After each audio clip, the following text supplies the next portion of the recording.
ስለዚህ ሴትዮ እንግዲህ ቶሬንዛ የሚባል ሀገር መጣች እንደዚህ ሆነች ምናምን it's all made up it's all bullshit it's just a made up story ግን የተፈጠረውን ነገር ልንገራችሁ የትራምፕ አናውንስመንት የባለፈው ማርኬቱ ላይ በጣም ትልቅ የሆነ ክራሽ እንዲፈጠር አድርጓል የክሪፕቶ ማርኬት ላይ እንዲሁም ደግሞ የስቶክ ማርኬት ላይ ማለት ነው ስቶክ ማርኬት ላይ በ24 ሰዓት ውስጥ ብቻ ከ2 ትሪሊዮን ዶላር በላይ ነው ከማርኬቱ ዋይፕድ አውት የሆነው ማለት ነው የክሪፕቶ ማርኬት ላይ ደግሞ ከ19 ቢሊዮን ዶላር በላይ ነው ሊኩዴሽን የነበረው ነው በጣም ብዙ ሰዎች ትልቅ ገንዘብ የከሰሩ አሉ ከ60 ሚሊዮን ዶላር በላይ 50 ምናምን ሚሊዮን ዶላር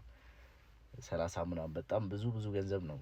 ብዙ ሰዎች ሉዝ ያደረጉት ከ2000 በላይ የሚሆኑ ሰዎች ደግሞ ራሳቸውን አጥፍተዋል የሚባል ወሬም አለ እና ምንድነው የተፈጠረው እነሱ ያሰቡት ገንዘቡን መስራት ብቻ ነው ግን the consequence በጣም it was more than they expected I believe ከዛ የሰውን attention ከዚህ ከተፈጠረው የፋይናንሻል ማኒፑሌሽን ከዛ ዞር ለማድረግ ምን እናርግ እስኪ ቁጭ ብለው አሰቡና በቃ የሆነ ስቶሪ እናምጣ እቺ ሴትዮ ቶሬንዛ የሚባል ሀገር መጣች ምናምን ቀመሙት ፖሰቱት ሰው እንዳለ ተቀባበለበት ማለት ነው የሰው አቴንሽን ባንዴ ነው ከዛ ወደዚህ ሽፍት ያደረገው ምንድነች እሷ she an alien did she come from another dimension ምናምን በጣም ብዙ የተወሩ ወሬዎች ነበሩ ግን it's all made up this is what the government do usually to hide for their wrongdoings የሆነ መጥፎ ነገር ይሰሩና እሱን ለመደበቅ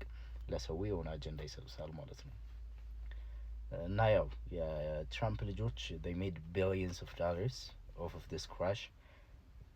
ባረን ትራምፕ የሚባለው ራሱ በጣም ብዙ ቢሊዮን ዶላር ነው የሰራው I think የቢትኮይን ክራሽ ላይ ብቻ ወደ ከ200 ሚሊዮን ዶላር በላይ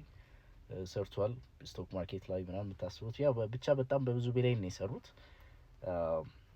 now that's what happened all the NPCs talking about this woman እንደዚህ ሆነች ስቶሪውን እያየው እየሳኩኝ ነበር so this is how the government plays ይሄን ለማለት ያክል ነው peace out